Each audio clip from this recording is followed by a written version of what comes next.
아이는 사실 이런 어려운 상황에 직면하면 부정하죠. 그래서 미션인 거야? 라고 이제 물어보죠. 아이가 되물어요. 아빠보다도 저쪽 집에서 이제 좀 뭔가 혼자 무슨 소원 빌었어? 이러면서 물어보니까 애기가 엄마 아빠한테 돌아가고 싶다고 소원 빌었어요. 라고 얘기하고 그리고 이제 아침에 됐네. 뭐지? 하고 이제 넘기는데 이걸 이제 케이스타가 찍은 거죠.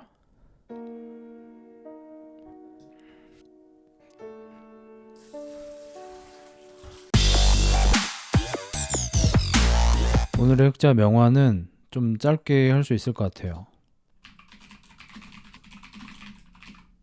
오늘 흑자 명화는 그렇게 아버지가 된다입니다. 그렇게 아버지가 된다는 감독님 이름이 뭐였더라? 그 유명한 고레에다 히로카즈 감독님이시죠. 이제 우리나라에는 최근에 아이유 씨하고 송강호 씨하고 함께 찍었던 제목 뭐였냐? 브로커로 유명하시고 더 전에는 이제 어느 가족, 그 전에는 아무도 모른다 라는 작품들이 좀 유명하시죠. 이 아무도 모른다가 2005년 작품이고 이게 어디에서 상을 받았더라? 아무튼 뭐 존나 유명한 무슨 영화제에서 올드보이하고 붙었던 걸로 유명하죠. 올드보이가 그때 작품상을 받았고 아무도 모른다가 나무주연상을 받았어요. 그래서 그때 최민식 형님이 올드보이로 그 영화제에 나무주연상을 받는 게 좀 유력했었는데 그 당시에 초등학생이었던 것 같죠. 야기라 유야라는 초등학생이 나무주연상을 받아버립니다. 역대 최연소 수상이라고 하더라고요. 그때 최민식 배우가 했던 인터뷰가 기억이 나는데 조금 아쉬운 표정이 좀 보였고요. 올드보이 때 연기 정말 잘하셨으니까. 그리고 유력하기도 했었고. 근데 본인은 연기를 정말 잘했는데 그 아역 배우는 그 캐릭터가 되었던 것 같다. 뭐 이런 식으로 얘기를 하셨어요. 그리고 고백하자면 제가 최민식 배우를 가장 좋아해요. 배우 중에. 그때 올드보이를 정말 좋아했었고 최민식 배우가 그거를 나무주연상을 진짜 받을 줄 알았거든요. 그래서 화가 나서 아무도 모른다를 안 봤습니다. 일부러.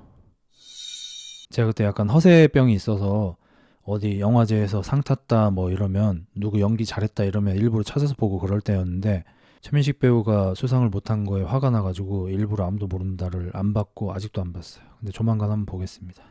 제가 그때 좀 옹졸했어요. 브로커는 제가 작년엔가 봤던 기억이 있고 이것도 이제 가족에 대한 얘기죠. 아무도 모른다도 가족에 대한 이야기고 태풍이 지나가고 이것도 봤던 것 같고 어느 가족 이것도 가족 이야기고 가족 이야기를 하는 분이죠. 이제 그렇게 아버지가 된다도 우리나라에서 이제 굉장히 제한적인 상영을 했는데 제한 상영 치고는 관객이 많이 들었다고 합니다. 우리나라에서 12만 명을 동원했고 이 고레에다 히로카즈 감독은 제 생각에는 약간 한국으로 치면 봉준호 감독 같아요. 물론 다른 감독을 비교하시는 분들이 많겠지만 제가 뭐 이렇게 좀 작품성이 뛰어난 감독 영화들은 좀 잘 안 보고 상업 영화 위주로 보기 때문에 그런 분들은 제가 잘 모르고 저는 봉준호 감독처럼 좀 느껴져요. 봉준호 감독이 좀 사회 계층 얘기를 좀 많이 하고 고레에다 감독은 가족 얘기를 좀 많이 하고 이번에 그렇게 아버지가 된다라는 영화에서는 특히나 이제 출연진이 후쿠야마 마사하루라는 배우가 주연을 하셨고 이동진 평론가께서는 우리나라로 치면 정우성 같은 배우다라고 말씀하셨는데 저는 개인적으로는 이정재 배우 같은 느낌을 좀 받아요. 근데 이정재 배우든 정우성 배우든 아빠 역할이 안 어울리죠. 둘 다 이제 나이가 좀 되셨어도 아버지 역할이 좀 잘 안 어울리죠. 그래서 후쿠야마 마사하루 배우도 이 대본 각본을 받고 감독님한테 저한테 아버지 역할이 어울리겠습니까? 라고 되물었대요. 자기가 못할 것 같다고.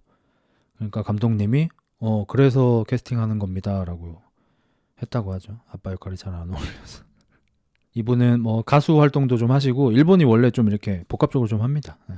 우리나라에는 이제 용의자 X의 헌신 이제 주연 배우로 잘 알려져 있고 갈릴레오 주인공으로 많이 알려져 있고 이분이 액션도 되고 연기도 되고 외모도 되는 종합 선물 세트 같은 배우죠. 그래서 저는 이정재 배우랑 되게 비슷하다고 느끼고, 이분이 이제 료마전이었나? 이제 드라마로도 이제 초대박 친 작품들이 몇 가지 있는데, 이제 사극으로도 이름을 많이 날리셨고, 그때 이제 이미지가 굉장히 멋지고 강인한 뭐 그런 거가 인상에 남아서, 저는 개인적으로 사극을 좀 잘 안 하시는 정우성 배우보다는 이정재 배우에 좀 더 어울리지 않나 하는 느낌이 좀 듭니다. 배역에 안 어울리는 사람이 아니라 아버지 역할에 안 어울리는 사람입니다. 왜냐하면 그렇게 아버지가 된다의 주인공은 아버지 역할을 잘 못하는 사람이에요. 그렇기 때문에. 생긴 건 정준호 같던데, 이미지 같은 게. 정준호 배우 이미지는 좀 아니긴 합니다. 근데 저도 이분 작품을 좀 많이 보지는 않아서 갈릴레오하고 용의자 X 봤던 것 같고, 료마전은 잘은 못 봤고, 아무튼 뭐 그래요. 이분이 여기서는 좀 부드럽게 나오는데 또 빡세게 나오는 데는 또 무섭게 나옵니다. 아무튼 영화를 처음 시작하면은 한 가족이 나옵니다. 이 주인공 남자분하고 아내분하고 이제 6살이 된 아들이 이렇게 의자에 앉아 있고, 제가 이게 초등학교인지 유치원인지 좀 헷갈리는데 아마도 유치원 면접인 것 같아요. 왜냐면 나이가 6살이니까.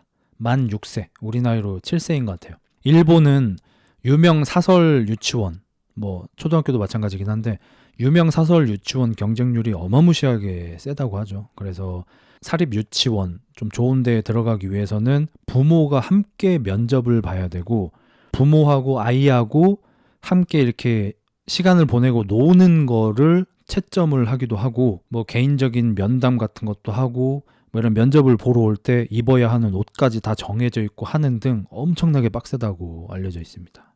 짱구도 뭐 그런 면접을 봤었는데 여긴 이제 좀 더 빡센 데인 것 같아요. 아무튼 그런 면접을 보고 있고, 아버지는 굉장히 엘리트처럼 느껴지고 실제로 일본 인류 회사에서 거의 에이스급 직원입니다. 그러니까 일본에서도 엄청 잘 나가는 그런 사람이고, 우리나라로 치면 현대건설의 디자인 1팀 팀장, 거의 뭐 이런 느낌이에요. 아주 잘 나가는. 그리고 아들도 굉장히 똑부러지게 생겼고, 조금 조용조용하고 내성적이지만 똑부러지게 생겼고, 아내분은 완벽한 내조형, 미녀고 완전 내조형, 또 조용조용하시고.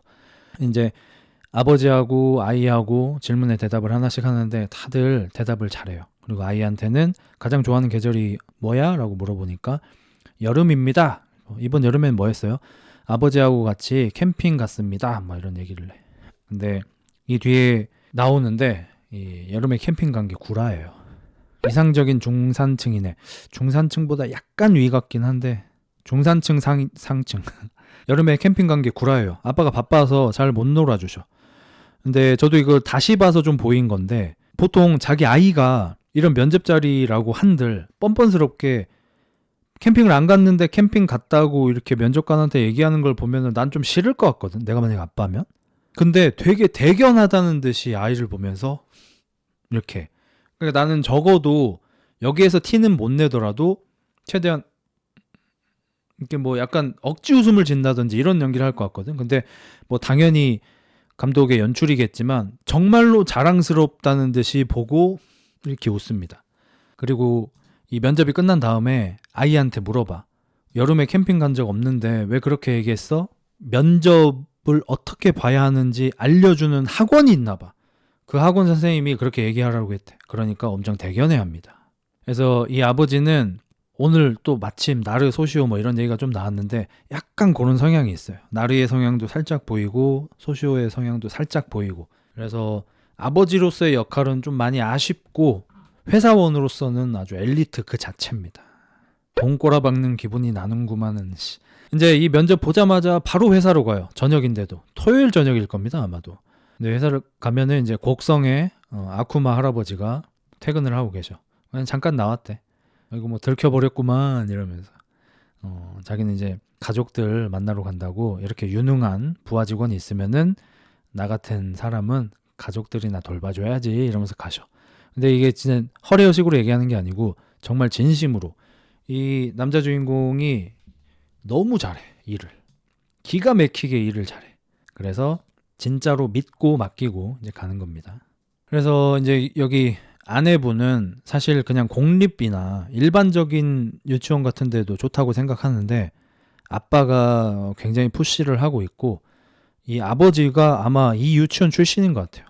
왜냐면 지나가는 말로 엄청 커졌네, 돈 많이 벌었나 봐, 뭐 약간 이런 식으로 얘기하는데 아마 자기 다닐 때는 이러지 않았는데 지금 이렇게 됐다라고 이제 말하는 것 같고, 아버지 차는 이제 렉서스에서 이제 상위 트림, 우리나라로 치면은 G90 같은 차를 타는 것 같고, 집은 맨션, 우리나라로 치면 아파트죠, 고급 아파트.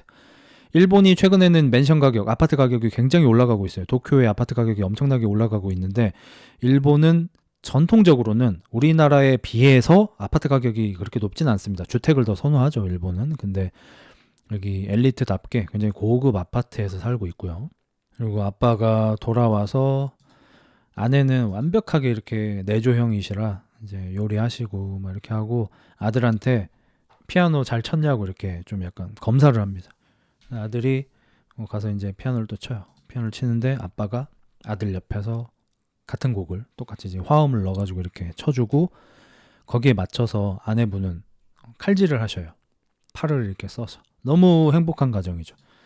절대로 아무 일도 안 일어났으면 좋을 것 같은 행복한 가정인데, 애기 재우고 나니까 아내분이 말을 꺼내. 근데 우리 애기 낳았던 병원 있지? 거기에서 아까 전화 왔어. 무슨 일이래? 몰라? 한번 오래? 무슨 일이지? 좀 불길하죠. 그래서 그 얘기도 뭐 들은 채 만채 하고, 이번 일 끝나면 뭐 같이 시간 좀 보낼 수 있을 것 같아. 그 얘기 5년째인 거 알지? 뭐 그랬나? 그러니까 일을 너무 많이 하셔. 병원에 가서 이야기를 듣는데 애가 바뀌었대요. 애가 바뀌었대. 애가 지금 6살인데. 애가 6살인데 애가 바뀌었어. 그러니까 상대 쪽 부모가 이제 초등학교 입학할 때가 돼서 혈액형 검사를 했는데 부모랑 일치가 안 돼가지고 이런저런 검사를 받아봤는데 이제 진짜 불일치가 나왔대. 그래서 이제 병원에 연락을 했고, 아직 자세한 건 조사 중이긴 한데 그날 우리 병원에서 태어난 아이가 이 2명밖에 없어서 둘이 바뀐 것 같다라고 얘기를 합니다. 그럴 때 여기 감독님이 왜 이 시나리오를 쓰게 됐냐라고 이렇게 뭐 여쭤보니까, 요 시나리오를 쓰시기 전에 이제 따님이 태어났어요. 실제로 고레에다 히로카즈 감독의 딸이. 근데 딸이 태어났는데 자기는 딸이 태어나자마자 아버지가 되는 느낌을 좀 받을 줄 알았는데 아버지가 되는 느낌을 잘 못 늦었대. 근데 아내분은 아이가 태어나자마자 바로 엄마 모드로 딱 들어갔대. 근데 나는 아빠 모드로 좀 들어가지지가 않는 거야. 그래서 좀 혼란스러움이 좀 느껴졌대. 그래서 좀 자아성찰 겸해서 자기 이야기를 써보자라는 심정으로 이 시나리오를 쓰기 시작하셨고, 여기에서 이제 장치로 넣은 게 아이가 바뀌는 건데, 이게 아무래도 현대에서는 좀 어거지가 좀 있지 않습니까? 현실에서는 좀 어거지가 있잖아. 아이가 바뀌었다니. 이거 너무 한국에서도 20년 전에 써먹던 그런 건데 막 이럴 수 있잖아. 그래서 실제로 일본에 이제 이런 걸 좀 뒤져봤었는데 1970년대에 일본에서 아이가 바뀌는 사건이 좀 많이 일어났대요. 그래서 특정 연도에는 68명이 바뀐 정도 있대요. 68명의 아이가 잘못된 집에 갔었을 정도로 1970년대에 이런 사건이 엄청나게 많이 있었고, 그런 것 때문에 그때 당시에 뭐 이렇게 뉴스나 드라마 같은 데에도 많이 소개가 됐어서 이제 고레에다 감독 연배에서는 이런 일에 대해서 좀 흔하게 알고 있나 봐. 근데 가차의 나라는 새끼야 이씨. 아무튼 근데 아무래도 현대에서는 어거지스러움이 있으니까 이제 요거를 하나의 장치를 좀 만듭니다. 설득력을 위해서. 이 얘기를 듣는 엄마는 이제 굉장히 혼란스러워하고 아빠도 좀 혼란스러워하는데 일단 DNA 검사를 해보자 뭐 이렇게. 근데 그때가 또 마침 그 얘기를 듣고 온 날이 또 이 아들 케이타가 그 유치원에 합격을 한 날이야. 그래서 막 촛불 끄고 막 이렇게 막 해. 애기는 뭐 아무것도 모르고 이렇게 밥 먹고 막 사진도 찍고 막 이렇게 놀고 하는데, 이 아빠 표정이 존나 묘하게 씁쓸해. 이런 것 때문에 참 연기를 잘한다고 느끼기도 하고, 연기를 잘하기 때문에 좀 꼴 보기 싫고, 제가 이 영화를 이제 나왔을 쯤에 보고 한 1, 2년 있다 한 번 더 보고 그 뒤로 이제 엄청 오랜만에 최근에 봤는데, 볼 때마다 남자 주인공이 점점 더 미워져요. 처음 볼 때는 조금 미웠고 두 번째 볼 때 많이 미웠고 엊그저께 보는데 너무 밉더라 이 아빠가. 왜냐면 잘 만든 영화일수록 한 영화를 여러 번 볼수록 디테일이 보이거든요. 잘 못 만드는 영화 같은 거는 여러 번 봐도 뭐 새롭게 찾아내는 무언가가 잘 없어요. 근데 잘 만든 영화들은 여러 번 보면 볼수록 저번에 못 봤던 것들이 보이는데, 저는 이번에 이 영화를 보면서 이 마사하루라는 이 배우가 연기를 진짜 잘하는구나. 저는 여기서도 이제 또 한 번, 그래서 이정재 배우 같다는 느낌을 좀 받았거든요. 이정재 배우가 굉장히 디테일에 신경을 많이 쓰는 연기를 하시니까. 그래서 이제 다음날 그 병원 같은 데 가서 입 안에 DNA 채취 그걸 받고요. 며칠 있다가 친자가 아닌 걸로 확인이 됩니다.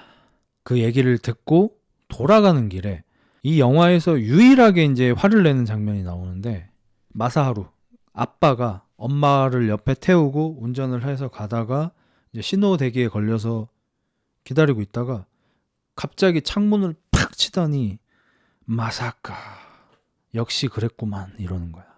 처음 봤을 때는 사실 그렇게까지 캐치를 못했는데 엊그제 다시 보니까 너무 꼴보기 싫은 거야. 그러니까 아무리 이 감독님이 아이를 낳았지만 아직 아버지라는 자각을 못하는 그런 캐릭터로 시나리오를 쓰셨다고 하지만, 아니 아무리 그래도 6년을 키운 내 아들인데 그 아들이 내 친자가 아니라는 걸 알았을 때 첫마디로 역시 그랬구나가 나오는 게 말이 되냐 이거는 진짜. 아니요, 그냥 애 자체가 바뀐 거예요. 아빠만 친부가 아니라 아이가 그냥 바뀐 거예요.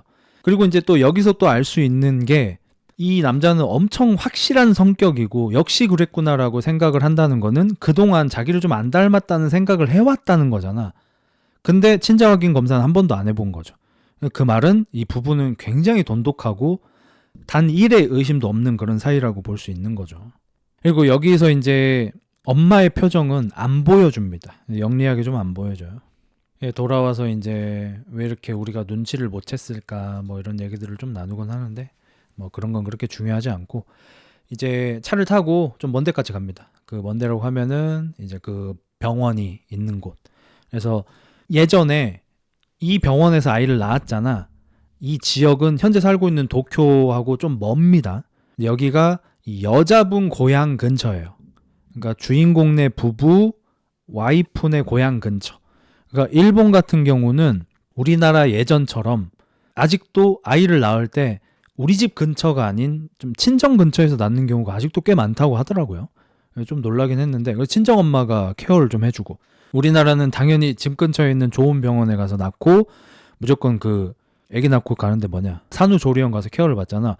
일본도 뭐 그런 경우가 많이 있지만 아직도 꽤 많이 친정엄마 쪽 집 있는 근처에서 아이를 낳고 이제 친정엄마가 와서 케어를 해주는 그런 게 아직도 좀 많다고 해요. 그래서 집에서 좀 멀리 떨어진 이 병원에 왔고, 아이가 바뀐 상대 부부도 왔습니다. 근데 상대 부부가 좀 늦었어요.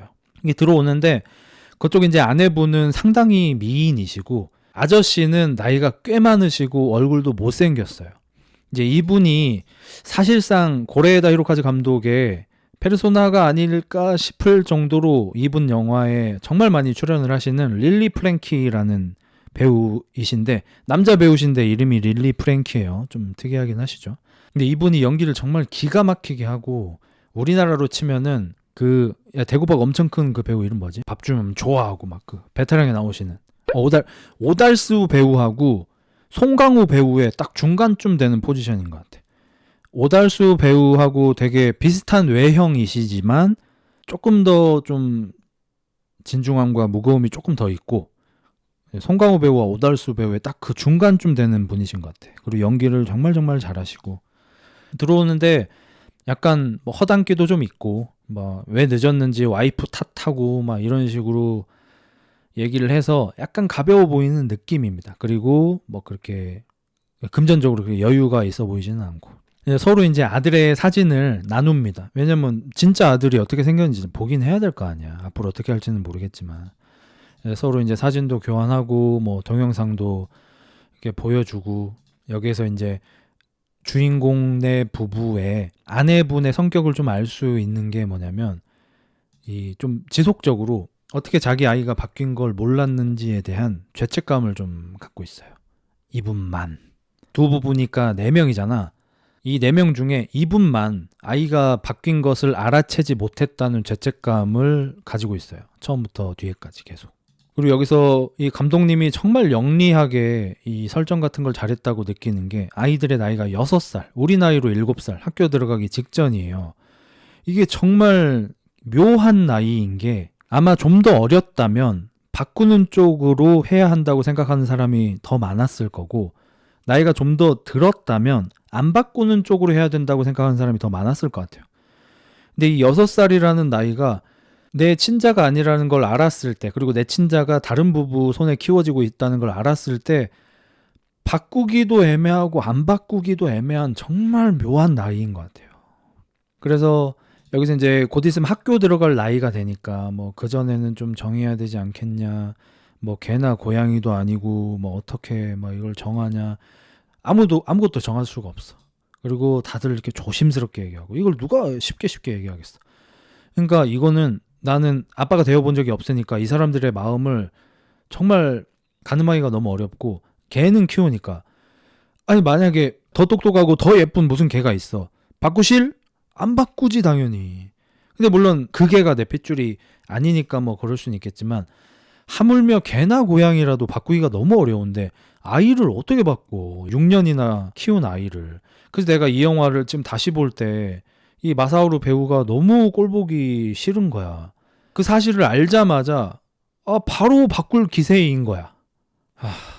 그래서 이제 여기는 이제 이 여자분의 친정 근처라 그랬잖아. 그래서 친정에 와서 좀 쉬면서 이제 내일 돌아가려고 하는데, 여기서 이제 엄마는 역시 자기가 그걸 알아채지 못했다 이런 죄책감 때문에 엄마가 엄마 앞에서 좀 울고, 이 친정 엄마는 키키키린이라는 일본의 진짜 대배우시죠. 저도 이제 이분을 영화에서 많이 접했고, 앙이라는 영화를 제가 되게 좋아해서, 이분이 이제 얼마 전에 돌아가셨는데 좀 그러네. 이분이 이제 실제로 얼마 전에 돌아가셨거든요. 그래서 정말 연기를 잘하시고, 그 누구도 진짜 이분을 대체할 수 없을 것 같은 그런 분이신데, 우리나라로 치면은 뭐 김혜자 선생님 생각나고, 아무튼 여기서 연기 되게 잘하시죠. 잠깐 나오시는데. 그래서 이제 와서 하는 말인데, 이렇게 손주가 한 번씩 이렇게 놀러 오면은 옆집 사람들이 부부 둘 다 안 닮았다고 이렇게 얘기를 했대. 근데 여태까지 말을 안 했는데 뭐 지금에 와서 얘기한다 이렇게 얘기를 하시는 게, 이게 진짜 뭐 우리네 할머니들도 그렇고 여기 할머니들도 그렇고 내 새끼의 단점을 어디 말하기가 싫은 거야. 그러니까 이건 나 혼자 뇌피셜인데, 여기 어머니는 만에 하나 정도는 생각하셨던 것 같아. 혹시 아빠가 다른가? 만에 하나 정도. 그러니까 진짜 조금. 근데 혹시나 진짜 그럴 수도 있으니까, 혹시나 내 딸한테 책 잡힐 만한 그 어떤 얘기도 하고 싶지 않은 엄마의 마음으로 여태까지는 숨겼는데, 옆집 사람들이 그렇게 얘기하긴 하더라. 실제로 약간 개그 코드처럼 나와요. 이거는 이제 이동진 평론가께서 말씀하신 것 같은데, 이 영화에서 아마 릴리 프랭키하고 이 키키키린 이 두 배우가 나오지 않았으면은 영화가 너무 무거웠을 거라는 얘기를 합니다. 여기서 환기를 좀 시켜줘요. 이게 되게 웃긴 게, 본인 딸은 지금 애가 친자가 아니라서 너무 혼란스럽고 그걸 알아채지 못하는 죄책감 때문에 울고 있는데, 그 와중에 저런 얘기를 하는 거야. 그러면서 막 누군가가 저주를 해서 너한테 안 좋은 기운이 있는 거야 이러면서 이제 기운 같은 거 막 이렇게 해준다고 막 손짓도 좀 하시고 이러는데, 되게 재밌긴 해요 솔직히. 남편은 회사에서 또 열심히 일을 하면서 상사한테만 이렇게 좀 얘기를 하고, 어쨌든 이 부부하고 이제 병원 측이 합의를 본 건 이겁니다. 일단 명확하게 이 사건이 어떻게 된 건지 진상조사를 병원에서 명확하게 할 것이며, 재판을 통해서 두 가족에게 확실한 피해 보상을 드릴 것이며, 이제 이 두 부부는 아이들을 어떻게 해야 할지 지금 당장 못 정하겠으니까 주말 같은 때 같이 모여서 함께 친해지는 시간을 좀 가져보자 라는 동의를 합니다. 그래서 병원에서는 사건 조사를 하고 이 두 부부는 주말마다 이제 만나요. 이제 이번에 처음 만나서 같이 노는데, 저쪽 부부는 아이가 3명이에요. 바뀐 아이가 첫째고 밑에 남동생 있고 그 밑에 딸내미도 있어요. 자녀가 셋, 5가족. 요쪽은 아들만 한 명. 참고로 주인공네 부부는 굉장히 난산을 하셔서 아내분께서 이제 더 이상 임신을 하실 수가 없어요. 그리고 이제 여기 키즈 카페 같은 데 와서 음료수 양도 많겠죠. 지금 여기 8명이 있잖아. 음식값도 꽤 되고 막 할 거 아니야. 입장료도 하고. 그래서 이제 주인공네 부부가 여유가 좀 있으니까 돈을 계산을 하려고 하는데 여유가 좀 없어 보이는 상대 쪽 부부 남자가 다이조부 데스 이러면서 자기가 계산을 한다면서 이거 어차피 병원에다 청구할 겁니다 라면서 처음부터 좀 지속적으로 돈 얘기를 좀 많이 합니다. 나중에는 가족끼리 있을 때 근데 보상금은 얼마나 나올까요? 막 이러면서 돈 얘기를 좀 많이 하긴 해. 근데 이러고 이제 애들이 이제 노는데 이제 부모님은 정말 마음이 복잡하겠죠. 막 내 친자도 한 번씩 쓱 봐야 되고 이렇게 뭐 너무 또 쳐다보면 안 되고 막 애들끼리 잘 노나 뭐 이런 것도 봐야 되고 막 할 거 아니야. 근데 이때 마사히루 그러니까 주인공 아저씨는 자기 친자가 빨대를 씹어놓은 거를 또 유심히 봐요. 그러니까 얘는 아니 좀 뭔가 인간의 그 계급을 좀 따지고 인간의 질을 좀 따지고 뭐 타고난 능력, 뭐 재능 뭐 이런 것에 대해서 좀 따지는 그런 유형으로 좀 나옵니다. 그래서 뭐 상대 부부는 둘 다 돈 얘기를 좀 꺼내요. 근데 뭐 병원 측에서 성의를 좀 보여야 되지 않을까. 그리고 이제 주인공 아저씨 마사히루는 혹시 아는 변호사 있습니까? 이러면서 약간 의학을 죽여요. 없으신 것 같으니까 제가 제 친구 친한 변호사 있으니까 이 돈으로라고 그 사람한테 내 친구한테 부탁할 테니까 요건 저한테 맡겨 쿠다사이. 이러고 나서 이제 헤어지고 변호사 친구 만나서 좀 상의를 합니다. 그러면 마사하루도 나름대로 좀 조사를 했어요. 영국 같은 데 보니까 아이를 키우는데 제대로 된 능력이 없으면 특히 이제 금전적으로 능력이 없으면 친권을 뺏기도 한다 나라에서. 그러니까 이제 변호사 친구가 솔직히 약간 짜증 날 수도 있지 않아요 이런 거? 누구 앞에서 네, 뭐 되겠습니까? 여기서도 이제 마사하루 주인공 아저씨의 주인공 아빠의 캐릭터를 보여주기 위해서 이런 대사를 좀 넣었다고 생각해요. 그러니까 얘는 이 돈으로 너무 사람의 급을 따져. 그러니까 상대 부부가 돈이 좀 없어 보이니까 그 금전적으로 아쉬운 것을 이용해서 내가 친권을 뺏어올 수 있지 않을까라는 생각을 하는 거예요. 굉장히 속물입니다. 근데 이거 저도 영화를 3회를 봤으니까 이런 게 보이는 거지 처음 봤을 땐 잘 안 보였어요. 오히려 이 영화를 처음 봤을 때는 상대 부부, 특히 그쪽 아저씨가 계속 병원한테 보상금 얼마 받을 수 있을까, 뭐 위로금이라는데 뭐 이거는 좀 많이 받아야죠 이런 돈 얘기를 계속 하니까 그쪽이 굉장히 좀 속물스럽게 보였거든요. 근데 나중에 영화를 다 보면 그러니까 한 3분의 2쯤 보면 아시겠지만 사실 진짜 속물은 주인공 아빠죠. 마사하루죠. 아니 병원의 실수로 두 가족이 엄청나게 혼란스러운 상황을 겪게 됐어. 병원 측으로부터 금전적인 보상을 원하는 건 너무 당연한 겁니다. 그 보상을 원한다고 해서 속물이 되는 게 아니고 그 보상을 원한다고 해서 아이를 사랑하지 않는 건 아니죠. 별개의 문제인 거죠. 근데 마사하루는 본인이 돈에 여유가 있으니까 병원으로부터 받는 보상에 크게 관심이 없다는 이유로 상대 부부를 속물처럼 보고 근데 본인은 상대 부부가 가난하니까 내가 돈을 주면 아이를 친권을 가져올 수 있겠구나라고 생각하는 진짜 돈으로 계급을 나누고 돈의 속물인 거는 사실 마사하루인 거죠. 그래서 이제 병원 측하고 이 가족 측이 계속해서 이제 다시 만나면서 어떻게 할지를 좀 결정을 하고 주인공네 아들은 케이타죠. 이 케이타는 피아노를 계속 배워요. 그래서 이제 엄마가 같이 피아노 학원 갔다 오면서 물어봐. 케이타 피아노 치는 게 좋아? 아빠가 좋아해 라고 대답합니다. 그러니까 이 아이는 인정 욕구가 굉장히 강해요. 아빠에 대한. 그러니까 아이가 뭐 잘못됐다는 얘기가 아니고 아빠가 일이 바빠서 집에 잘 없어. 같이 잘 놀아주지도 않아. 오히려 이렇게 사달이 나고 나서 좀 놀아줍니다. 그전에는 거의 놀아준 적 없고 캠핑도 간 적이 없대. 근데 이 사달이 나고 나니까 오히려 조금 놀아줘요. 아이는 굉장히 좋아하고 이 아이가 아빠를 너무 좋아해. 애도 또 이런 애를 캐스팅해가지고 환장하겠다 진짜. 나중에 영화를 보시는 걸 추천하고 캐스팅이 너무 잘 됐죠 진짜. 이미지 캐스팅이. 그래서 이 영화를 보신 분들은 2회차 관람 이후부터 그냥 이 애를 보기만 해도 사실 좀 짠합니다 사실. 좀 너무 짠하죠. 그래서 이제 주말마다 만나기로 했잖아. 그래서 이번에도 이제 마사하루네 부부가 이 시골로 내려옵니다. 그리고 이 시골에 내려와서 이분들이 금전적으로 여유가 없다는 거는 대충 알았어. 차도 받고 차림새도 받고 하니까 와서 봤는데, 그러니까 전파상이라고 하는데 우리나라로 치면 철물점을 하셔. 근데 철물점이 솔직히 좀 쓰러져 갑니다. 차에서 안 내리고 쓱 보더니 너무하잖아 막 이러는 거야. 그러니까 이 새끼는 돈으로 너무 나눠. 뭐 철물점이 뭐 그렇게 좋지 않긴 한데, 여기 내려와서 이제 아이를 교환하고 주말 동안 있어 보기로 합니다.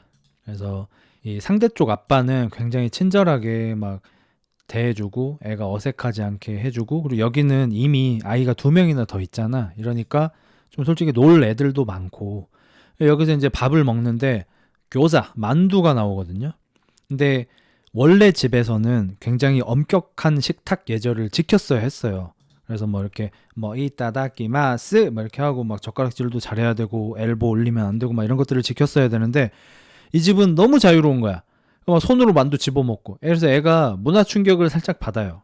하지만 싫지 않아. 이 자유로움 싫지 않아. 그 정도? 일단 주인공네 집은 이제 부잣집이니까 애가 오니까 바로 이제 야끼니쿠, 소고기 불고기 해주고 샤브샤브 해주고. 그래서 이제 애가 먹으려고 하는데 한술 뜨자마자 마사오루는 잠깐만 이러더니 젓가락질을 교정해 줍니다.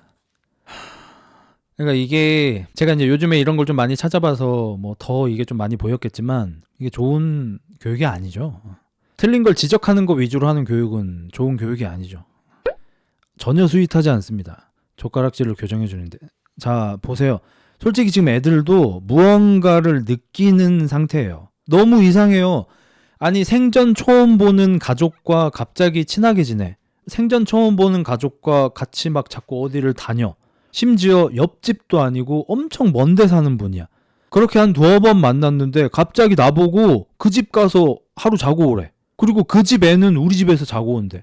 애들 바보 아니에요. 이거 이상한 거 다 느껴요. 그럼 아이가 얼마나 혼란스러울지를 생각을 해야 될 거 아닙니까?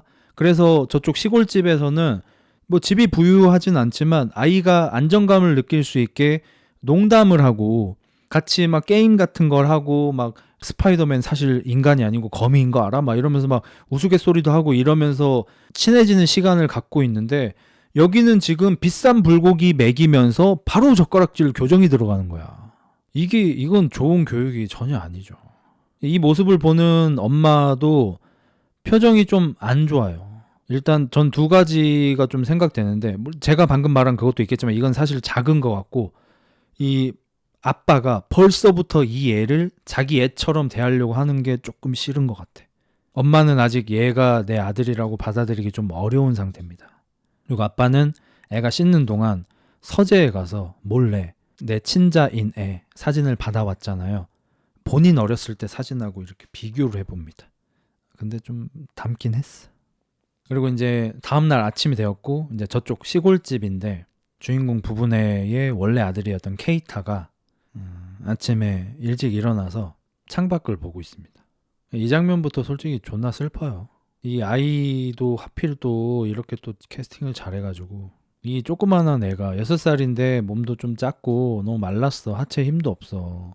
애가 남의 집에서 하루를 자고 베란다 창문으로 밖을 보고 있어. 아침에 일어나자마자. 좀 그래.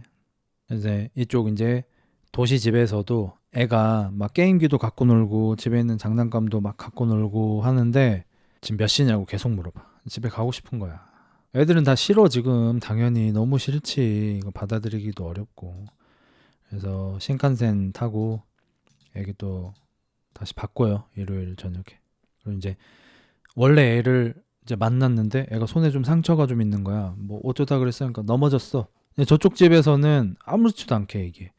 달리다가 넘어졌어요. 약간 그런 주의인 거야. 여기서는 이제 엄마도 아빠도 많이 속상해합니다. 그리고 이제 다음 주에도 거기 가기로 하고, 이제 오늘은 이 케이타 원래 아들의 이제 유치원 입학식 날이에요. 그래서 이제 생부인 릴리 프랭키 시골 아저씨도 혼자 올라와서 입학식 하는 걸 같이 보고, 아니 뭐 컨디션이 그렇게 안 좋다기보다는 이 영화가 좀 힘들어요. 그래서 예전부터 제가 이 영화를 좀 소개해드리고 싶었어요. 좋아하는 영화긴 해요. 근데 좋아하는 영화인데 좀 보기 힘든 영화. 이제 입학식 끝나고 다시 키즈 카페에 와서 애기들 노는 거 이렇게 보는데 남편 둘이만 남게 돼서 서로 이야기하는 게 있는데 여기서 명확하게 이 둘의 가치관, 교육관이 차이가 나는 게 이 주인공 마사하루 아빠는 돈이 있어야 한다라고 얘기를 하고 저쪽 프랭키 아빠, 시골 아빠는 무조건 시간이다. 아이하고는 시간을 같이 보내야 된다라고 얘기를 합니다. 참 어려운 문제죠. 여러분은 어떻게 생각하세요? 아이를 교육하는 데 있어서 둘 다 중요한 건 너무 당연한데 굳이 더 중요한 걸 꼽자면 돈입니까? 시간입니까? 저는 둘 다 중요하지만 시간이 더 중요하다고 생각하긴 합니다. 그래서 또 이제 이 빼밀 카페를 떠나는데 이 시골 아빠가 음식 포장을 하는 거예요. 이 영수증도 이제 병원한테 영수증 처리를 하겠죠. 그래서 이제 본인도 조금 찔리는지 뭐 이런저런 핑계를 대는데 이제 또 자꾸 이제 돈을 아끼는 행동을 보이니까 이 주인공 마사하루 아빠가 성큼 다가오더니 그럼 둘 다 저희한테 주시면 안 돼요? 굉장히 뜬금없는 타이밍에 케이타랑 류세이 둘 다 제가 키우면 안 됩니까? 상대 아빠가 진심으로 하는 얘기입니까? 하이 다메 데스까? 이 대사가 나 진짜 너무 열받는 거야. 지금 보는데도 화가 난다. 소리 못 듣고 있는데도 화가 나. 이 억양이 제가 일본어를 잘 못해요. 근데 다메 데스까가 안 됩니까인 건 알거든요. 근데 이 억양이 진짜 다메 데스까? 약간 이런 느낌으로 하거든요. 그러니까 우리로 치면은 안 됩니까? 이런 느낌이에요. 아니 아이를 내가 둘 다 키울게요. 안 됩니까? 그러더니 돈이라면 충분히 드릴 수 있다고 얘기를 해요. 그걸 들은 이 시골 아빠가 약간 어찌할 바를 몰라 하더니 한 걸음 가서 이 주인공 아빠의 머리를 때립니다. 주인공 아빠의 머리를 때려요. 이렇게. 나는 이거 정말 잘했다라고 생각이 들었어요. 와, 이거를 아까 말씀드렸던 대로 이 영화에서 화내는 장면이 한 장면밖에 안 나와요. 근데 지금 이 시골 부부 쪽이 화를 내기에 마땅한 장면이거든요. 근데 이거를 화를 안 내고 넘어가는데 이거 이렇게 이걸로 할 수 있냐. 와. 이제 옆에 이제 시골 어머님이 이제 따지죠. 아니 지금 그걸 말이라고 하냐. 아이들의 행복을 생각하면은 저희 쪽이 데려가서 키우는 게 우리 쪽에 있으면 행복하지 않습니까? 둘이 좀 싸워요. 그러니까 저쪽 아저씨가 얘기하죠. 아까 둘이 얘기했던 대로 돈으로 애를 살려고 하냐. 저번엔 성의를 돈으로 보이라면서요 이러는 거야. 그러니까 이거는 진짜 이 주인공 아빠가 굉장히 잘못된 생각을 하고 있죠. 내가 아이를 키우는데 어떤 피해를 봐서 그 피해 보상을 받고 싶은 거하고 누가 돈 준다니까 내 애를 주는 거하고 어떻게 같아. 돈을 좋아하는 사람이라도 그게 어떻게 같은 상황입니까? 전혀 다른 상황이죠. 이건 진짜 썩은 가치관입니다. 이거는 상대를 무시해도 너무 무시하는 건 거야. 그리고 이게 참 아이러니한 게 이거는 제가 아이를 낳는 것에 대한 주저함도 이런 이유 때문인데 그러면 제가 생각하는 어떤 이상적인 교육관이 있을 거 아닙니까? 그 교육관은 제가 어린 시절에 받은 거하고는 상당히 많이 달라요. 근데 내가 과연 내 아이를 키울 때 그렇게 되지 않을까? 그 자신이 좀 없는 거예요. 이 영화를 보고서도 그런 걸 느꼈는데 이 주인공 아빠는 파더 컴플렉스가 있습니다. 어렸을 때 아빠한테 인정받고 싶었어요. 근데 아빠는 좀 인정을 좀 안 해준 스타일이에요. 약간 독불장군 스타일이고 우리나라로 치면은 막 60년대 아버지 약간 그런 느낌이에요. 내가 낸데 지 멋대로 하고 막 이런 애들은 그냥 뭐 알아서 그냥 밥 주면 와이프가 알아서 키우는 거고 약간 이런 느낌이어서 파더 컴플렉스가 좀 있는 사람이란 말이야. 근데 그런 자기도 결국 어른이 돼서 아이를 낳았는데 아이를 인정해주지 않습니다. 칭찬을 안 해줘요. 칭찬을 인색하고 항상 지적만 해요. 더 잘하라고만 해요. 피아노 쳐도 잘했다고 말하지 않아요. 젓가락질 잘해도 잘했다고 말하지 않아요. 항상 지적만 합니다. 그리고 돈만 많이 벌려고 하지 아이하고 시간을 보내지도 않습니다. 그러니까 본인이 겪은 불우한 어린 시절을 그대로 재현을 합니다. 그러면서 본인이 어린 시절에 받고 싶었던 모습을 지금 상대 아빠가 보여주고 있는데 그 모습을 오히려 혐오하고 경멸합니다. 이게 정말 아이러니한 것 같아. 그리고 나는 과연 이러지 않을까 이런 자신이 솔직히 잘 없어요. 나도 왠지 내 아빠처럼 하지 않을까 하는 생각이 들어요. 그래서 저쪽 아빠는 실패를 안 해본 놈이라 다른 사람의 마음을 모르는군 이러면서 이제 안 좋게 헤어지고 차에서 이제 엄마가 얘기를 합니다. 신지를 하네. 못 믿겠다고. 겨우 사이 좋아졌는데 어떻게 그렇게 무례하게 하냐고. 근데 여기 마사하루는 뭐라고 하는 줄 압니까? 내가 왜 전파사한테 그런 말을 들어야 하지? 진짜 정 떨어진다. 내가 와이프면 진짜 정 떨어질 것 같아. 그리고 이제 그 병원에서 어떻게 된 일인지 사건 조사를 좀 했고 재판이 열렸습니다. 그래서 어떤 간호사가 나와서 이제 증언을 하는데 솔직하게 말씀드리겠다면서 자기가 일부러 아이를 바꿨다고 얘기합니다.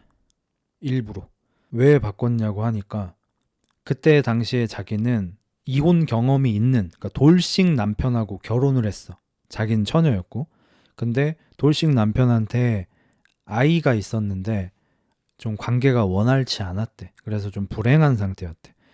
근데 아이를 낳으러 온 주인공 부부가 부잣집에다가 너무 행복해 보이고 막 아이 낳는다고 하니까 친정 엄마가 와서 막 돌봐주고 이런 모습을 보는데 너무 질투가 나서 아이를 바꿨대.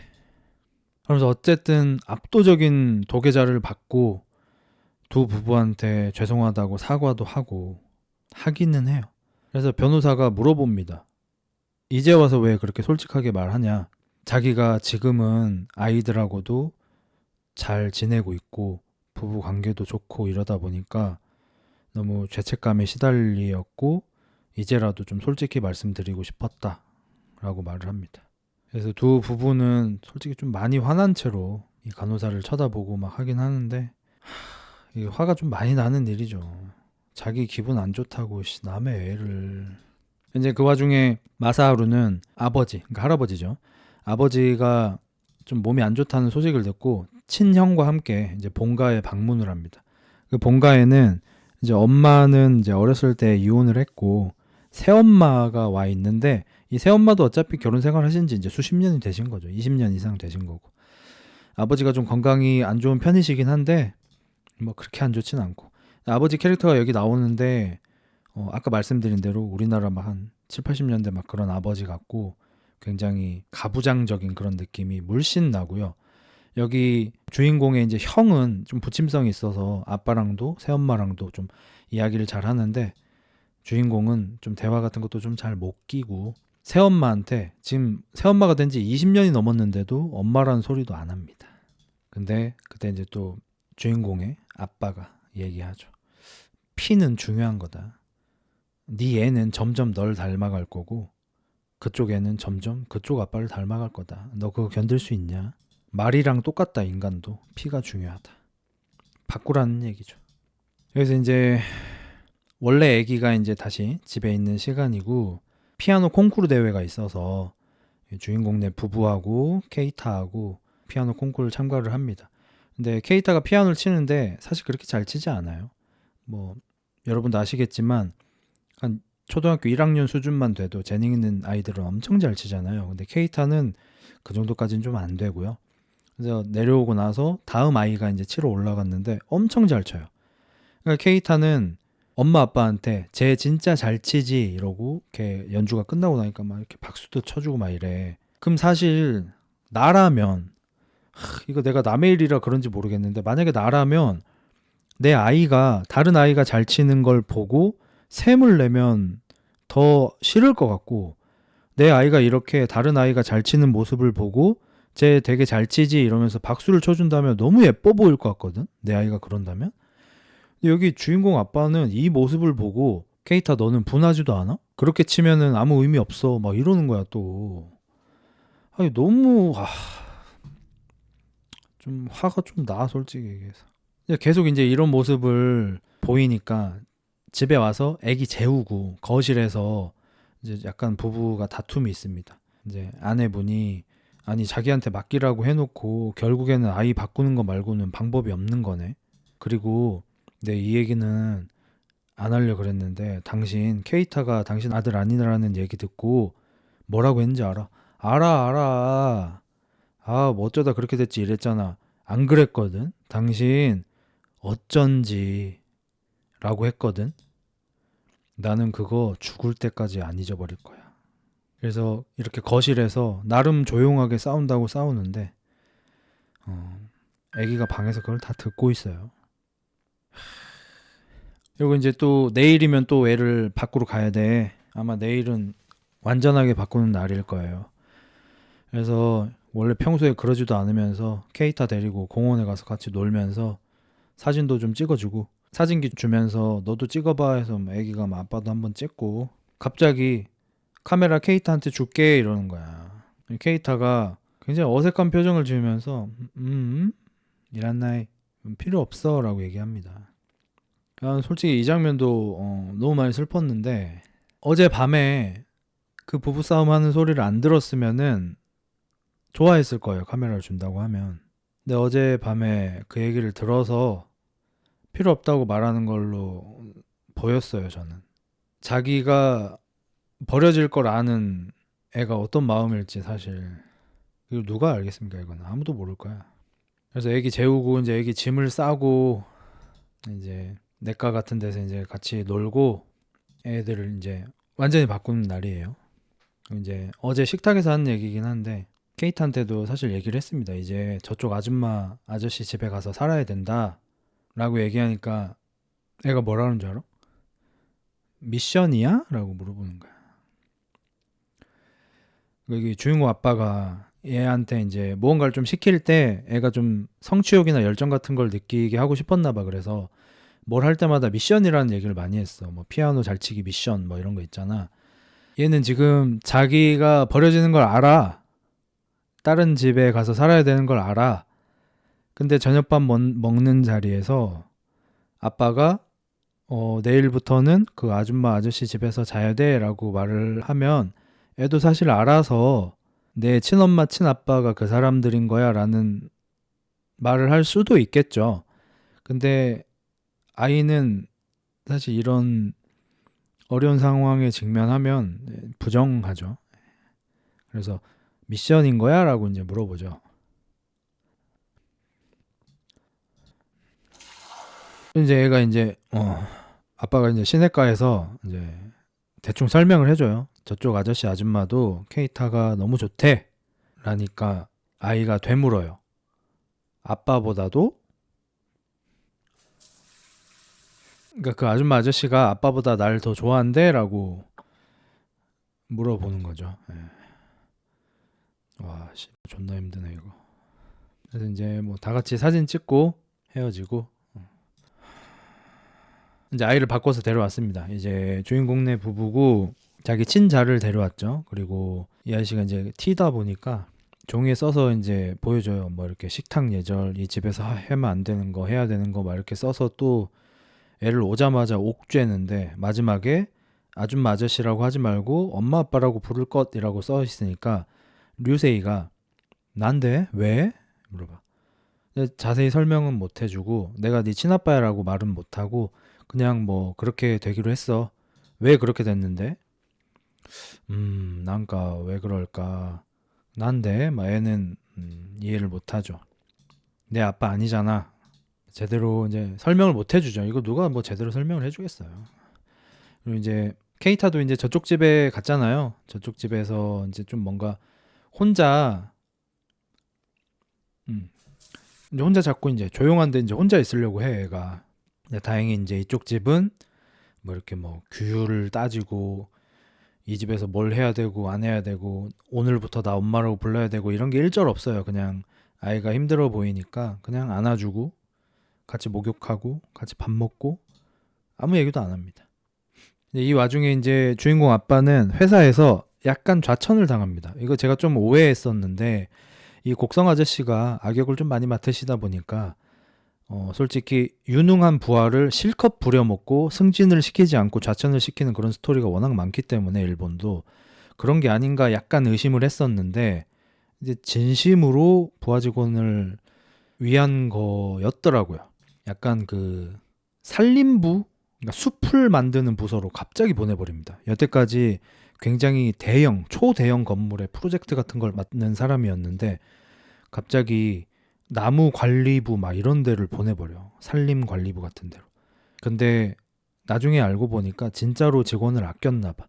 너무 쉴 새 없이 달려왔고 지금 최근에는 이 아이를 바꿔야 하는 그런 어려움도 있는 상태인 거잖아요. 그러니까 정말로 좀 회복, 휴식, 그다음에 좀 멘탈 이런 걸 위해서 좀 그랬던 것 같아요. 그리고 이제 각자의 집에서 이제 자라는 것이 좀 나오는데 주인공네 부부 쪽에서는 새로 온 류세이가 전에 아이보다 훨씬 천방지축이고 사고도 많이 치고 막 피아노 같은 거 막 쾅쾅 치고 뭐 하라는 것도 안 하고 막 이래. 그래서 아빠도 스트레스를 많이 좀 받고 뭐 이런 상태. 그리고 이제 소송의 결과를 좀 듣게 되는데 다행히 좀 위자료를 좀 많이 받게 된 것 같더라고요. 근데 이제 주인공 아저씨는 뭐 그런 거 별 관심도 없고 사실 돈이 많다 보니까 이 아저씨한테는 큰 돈도 아닌가 봐. 근데 그 문제를 일으킨 그 간호사가 개별적으로 그냥 자기 마음에서 또 위자료를 좀 준비해서 줬대. 봉투를 딱 줬는데 봉투를 굉장히 기분 나쁘게 쳐다봅니다. 그러니까 이것도 니까짓 게 약간 이런 느낌이에요. 그래서 그 간호사 집을 찾아가서 굳이 찾아가서 그 돈 봉투를 다시 줍니다. 돌려줄게요. 성의. 그러면서 뭐 당신 가족 때문에 우리 가족은 엉망진창이 됐어. 막 이렇게 막 따지는데 그 집에서 갑자기 한 초등학교 고학년 혹은 중학교 1학년쯤 되는 사내 아이가 나와서 주인공 아저씨를 엄청 째려봐요.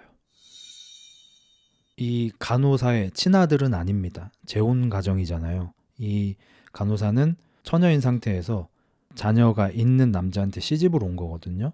근데 새엄마가 지금 낯선 아저씨가 좀 안 좋게 이렇게 막 얘기를 하는 것 같으니까 아들이 나와가지고 엄마하고 그 아저씨 사이에 선 다음에 막 째려보는 거야. 주인공 아저씨가 너하고 상관없는 일이야 하니까 그 애가 상관이 있어. 엄마니까. 라고 하는데 존나 멋있더라. 얘. 이 영화에서 꺼내면 안 좋은 얘기라고 생각을 하는데 우리가 막 이렇게 널리 알려진 그 유명한 범죄를 일으키는 사람들을 보면 돌아갈 가족이 있는 사람들이 꽤 있잖아요.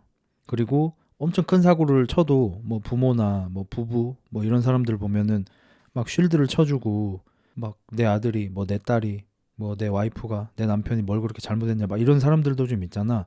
근데 난 그 사람들까지는 비난을 못 하겠더라. 그게 가족이니까. 내 가족이 어떤 일을 저질러도 같은 편이 되어주는 게 바로 가족이니까. 여기에서도 좀 느꼈어요. 이 간호사는 본인이 그 당시에 불행하다는 이유 단 하나만으로 두 가정을 엄청나게 불행하게 만든 겁니다. 아이를 의도적으로 바꿔치기 한 거예요. 너무 큰 잘못을 했죠. 근데 아들이 와서 이렇게 지켜주는 걸 보고 전 좀 멋지다고 생각했습니다. 그리고 이 주인공 아빠 마사하루가 아마 이때 처음으로 많은 생각을 한 것 같아요. 그래서 집에 돌아왔는데 차 안에서 한참이나 생각을 하더니 본인의 새엄마한테 전화를 겁니다. 본인은 새엄마한테 엄마라고 안 부르잖아. 수십 년이 지났는데도 아직도 아주머니라고 하고 엄마로 인정을 안 해. 그리고 방금 전에 그런 일을 겪었잖아. 집에 전화를 해요. 새엄마가 받으니까 굉장히 어렵게 얘기를 꺼냅니다. 사과드리려고요. 그러니까 새엄마가 심각한 얘기면 듣기 싫어. 옛날에 그때 옛날 일 됐어. 다 잊어버렸어. 그런 얘기 하지 마. 너하고는 좀 시시한 얘기 하고 싶다. 뭐 누가 가발 썼다든지 성형을 했다든지 그런 얘기. 옛날 얘기는 하지 말자. 그리고 이제 새어머니는 좀 피하셔. 근데 뭐 아마도 전화를 끊고 우셨을 것 같죠. 예. 그렇죠. 그분은 이미 어머니였죠. 얘는 이제 받아들였지만. 그래서 이제 본인이 가고 싶지 않은 이 뭐 산림 자원부 같은 데 가서 현황 같은 걸 이제 보고를 좀 받을 거 아닙니까? 근데 별로 시큰둥하게 보고를 이렇게 좀 받고 숲에 나가서 직접 숲에 나가서 좀 브리핑 같은 걸 좀 들어요. 거기서 이제 뭐 매미 같은 것도 이제 보이고 하니까 그 여기 현장 담당 직원이 얘기를 해줍니다. 그 매미가 여기 올라올 때까지 얼마나 걸릴 것 같아요? 아저씨는 관심이 없죠. 그런 거야. 15년 걸려요. 이러니까. 마사오루가 굉장히 놀랍니다. 그리고 이제 그 직원이 얘기하죠. 긴 것 같습니까? 원래 이 직원도 원래는 여기 팀장 아저씨처럼 건설부 이쪽에 있다가 이제 이쪽으로 오게 됐나 봐. 이게 숲을 한번 미는 건 너무 쉽지만 숲을 재건하는 건 굉장히 어렵다고 하죠. 그리고 또 이제 이 와중에 새로운 아이 류세이 이제 친자가 집을 가출을 합니다.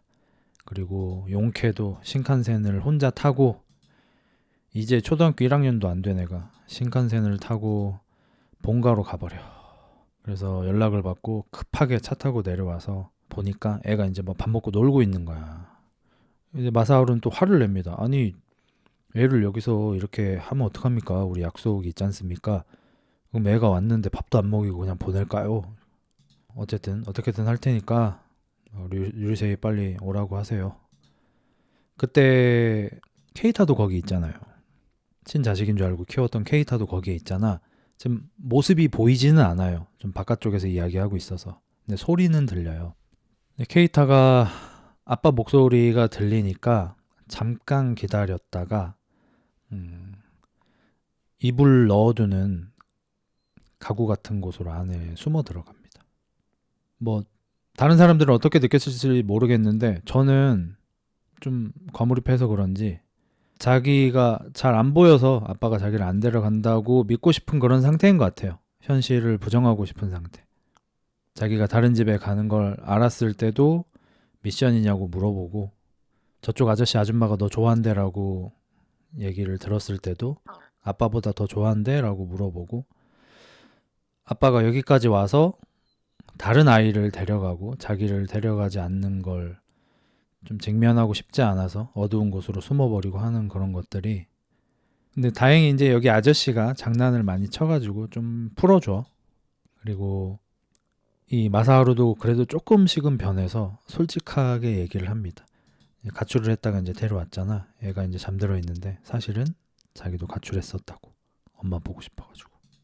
그리고 이제 얘도 이제 좀 바뀌어 보려고 캠핑하는 법 막 이런 거 검색을 해서 실제로 캠핑을 가진 않지만 거실에다가 이제 텐트를 치고 막 같이 놀고 아파트 베란다에서 가짜 낚시도 하고 막 재밌게 엄청 놀아요. 그리고 이제 밤이 돼서 부부하고 새로운 아이하고 같이 누워서 막 별자리 같은 거 보고 놀고 별똥별이 떨어져서 소원 빌어 이렇게 유세히 소원 빌어 하니까 애가 이렇게 손을 이렇게 모으고 소원을 빌어 새로운 애가 그래서 엄마가 무슨 소원 빌었어? 이러면서 물어보니까 애기가 엄마 아빠한테 돌아가고 싶다고 소원 빌었어요 라고 얘기하고 죄송해요 라고 하면서 웁니다. 이제 애기 재우고 나서 이제 엄마 아빠하고 이제 베란다에서 얘기를 하는데 엄마가 좀 마음이 많이 안 좋아 보여. 그래서 왜 그러냐 물어보니까 류세이가 너무 사랑스러워졌어 라고 좀 울면서 얘기합니다. 남편이 물어보죠. 근데 왜 기분이 안 좋은 거야? 케이타한테 미안해서. 케이타를 배신하는 것 같아서. 왜냐면 케이타도 지금 집에 오고 싶을 테니까. 엄마 아빠 보고 싶을 테니까. 그리고 이제 아침에 됐네. 아침에 이제 아빠가 먼저 일어났어요. 엄마하고 류세이는 자고 있고 자고 있는 모습 카메라로 찍고 사진 잘 나왔나 이렇게 봐요. 이렇게 넘기다가 이제 뒤로도 좀 넘겼는데 뒤로 넘기면 이제 옛날 사진이 이렇게 뜨잖아요. 옛날에 그 강가에 가서 찍었던 뭐 그런 단체 사진도 나오고 자기가 원래 아들 찍어뒀던 사진들도 나오고 해서 쭉 이렇게 돌려서 보고 있는데 갑자기 자기 뒷모습이 나오는 거야. 사진에 내 뒷모습이 찍혀 있는 거야. 어디 뭐 이렇게 책 같은 거 보고 있는 일하고 있는 뭐지 하고 이제 넘기는데 내가 자고 있는 모습도 찍혀 있고 막 내 손도 찍혀 있고 발도 찍혀 있고 얼굴도 찍혀 있고 막 그런 거야. 이걸 이제 케이타가 찍은 거죠.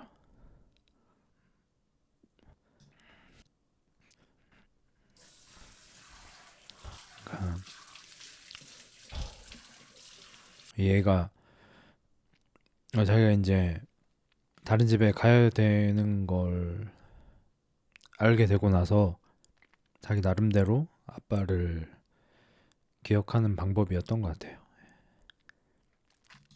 그리고 이제 그 사진을 보고 이제 주인공 아빠도 처음으로 눈물을 흘리죠. 이제 원래 이제 그 다음 날 그날이죠. 아침을 먹고 원래 예정에도 없이 원래 이제 자주 보면 안 되잖아. 예정이 없이 그냥 내려갑니다. 시골집으로 내려가. 다 같이.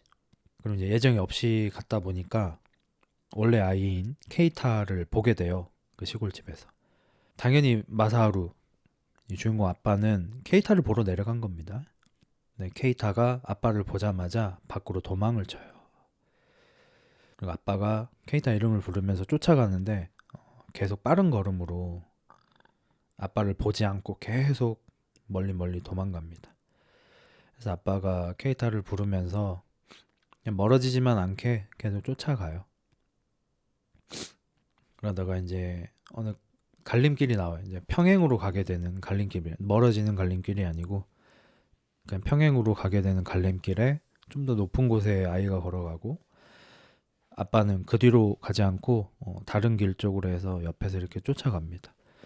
여기서 이제 이동진 평론가께서 굉장히 좋은 연출이라고 말씀하신 내용인데 단독샷이 찍힐 때 아빠는 왼쪽에서 오른쪽으로 걸어가게 촬영하고 아이는 오른쪽에서 왼쪽으로 걸어가게 촬영을 해요.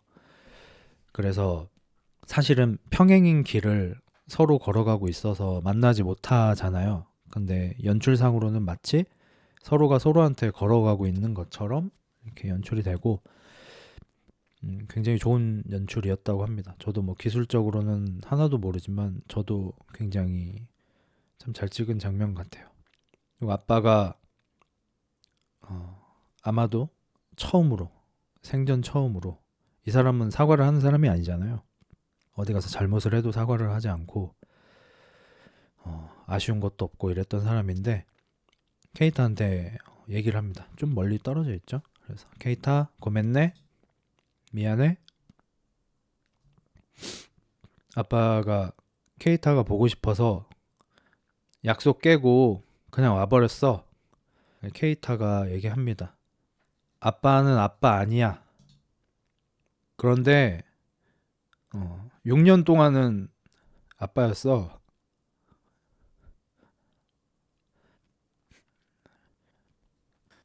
아빠가 뭐 제대로 못해서 미안했다. 그리고 미션 이제 다 끝났다. 미션 안 할래.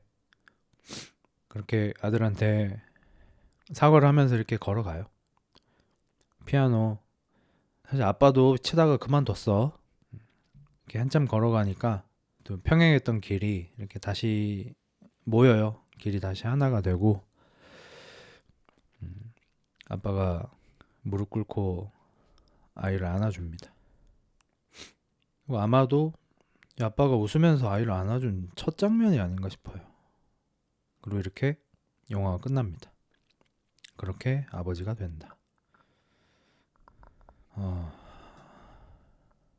제가 정말 좋아하는 영화인데 힘들어서 잘 안 보는 영화입니다. 좋은 영화네요. 참 잘 만들었네요. 뭐 서두에 말씀드린 것처럼 고레에다 히로카즈 감독께서 딸을 낳고 딸을 가지고 나서 아버지가 된다는 느낌을 좀 잘 못 받으셔가지고 약간 자아성찰적인 느낌으로다가 시나리오를 쓰신 것 같고 고레에다 감독 영화가 뭐 다들 그렇지만 가족이란 뭔가 항상 이렇게 의문을 던지잖아요. 확답을 이렇게 내려주지진 않는데 항상 이런 의문을 좀 던져주는 감독인데 굉장히 공감을 했습니다. 저는 사실 입양에 좀 열려 있거든요. 전혀 상관없다고 생각해서 뭐 이 영화를 보고 생각이 바뀌거나 한 건 아니고 옛날부터 그렇게 생각하긴 했지만 가족이라는 게 결국 꼭 그렇게 피가 중요한가? 그렇지는 않은 것 같아요. 피가 섞여 있어도 함께하지 않거나 계속 안 좋게만 하고 하는 게 과연 가족이라 할 수 있을까? 반면에 피가 섞이지 않았어도 이렇게 함께하고 서로 힘을 준다면 가족이라고 할 수 있지 않을까, 뭐 그런 생각을 좀 해봅니다. 어느 가족 기다리고 있겠습니다. 어느 가족 너무 힘들다. 차라리 브로커를 하지. 힘들어. 이게 좀 힘든 영화들이 좀 있죠. 여러분도 뭐 그러시겠지만 이게 뭐 재밌게 잘 보는 거하고 또 보기 편하거나 하는 거하고 또 완전히 다를 수가 있어서 어쨌든 굉장히 추천하는 영화입니다. 제가 막 이렇게 너무 질질 짜면서 해가지고 조금 오히려 내용 전달을 잘 못 받고 하셨을 수도 있는데 정말로 추천하는 영화고 남자들한테 굉장히 추천하는 영화입니다. 제가 이거를 와이프하고도 봤는데 뭔가 좀 타이밍이 달라요. 뭔가 좀 감동을 느끼거나 하는 타이밍도 조금 다르고 우는 타이밍도 좀 다릅니다. 예를 들어서 저는 그 카메라를 확인하는 씬이 너무너무 힘들거든요. 정말 힘들 정도로 보기 어려울 정도인데 제 와이프는 거기에서는 또 크게 안 오고 마지막에 이렇게 걸어가면서 사과하는 그 씬에서 되게 좀 크게 오더라고요, 와이프는. 아무튼 굉장히 추천하는 영화고 좀 단점이 있다면 이런 영화를 보고 나면은 아이를 갖는 것에 대해서 좀 더 주저하게 됩니다. 좀 어려워요. 이렇게 하나의 생명체, 하나의 인격체를 책임을 지고 잘 키워낸다는 게 쉬운 일이 아닌 것 같아요. 그래서 오히려 결혼 지옥이나 뭐 금쪽이 막 이런 걸 보면은 오히려 아이를 낳아도 되겠다 이런 생각을 합니다. 자신감을 얻습니다. 나 정도면은 상타치인 듯 이런 생각을 좀 하고 역으로 이렇게 좋은 영화를 보면은 자신감이 좀 떨어져요. 나는 저렇게 할 수 있을까? 내가 과연 저걸 해낼 수 있을까 하면서 좀 자신감이 좀 떨어지게 됩니다. 법정신에서 좀 그랬던 게 아이들 의견은 1도 없이 어른들이 바꾼다는 거에 왜 그렇지라는 생각을 했는데 저는 초등학교 때 국민학교 때죠. 들어봤거든요. 엄마랑 아빠랑 이혼할 건데 엄마랑 살래 아빠랑 살래 네가 정해라는 질문을 들었는데 그거 듣는 게 더 싫습니다. 경험자로서 말씀드리자면 뭐 모든 아이가 저 같다고는 확답 못 드리겠지만 저는 그 질문을 들었을 때 아주 많이 힘들었어요. 그냥 안 듣고 어른이 정했던 게 나았었을 것 같아요. 우리가 어린 시절을 잘 기억을 못해서 그렇지 우리는 어린 시절에 생각보다도 더 어렸답니다. 다음엔 좀 웃기는 걸로 하자.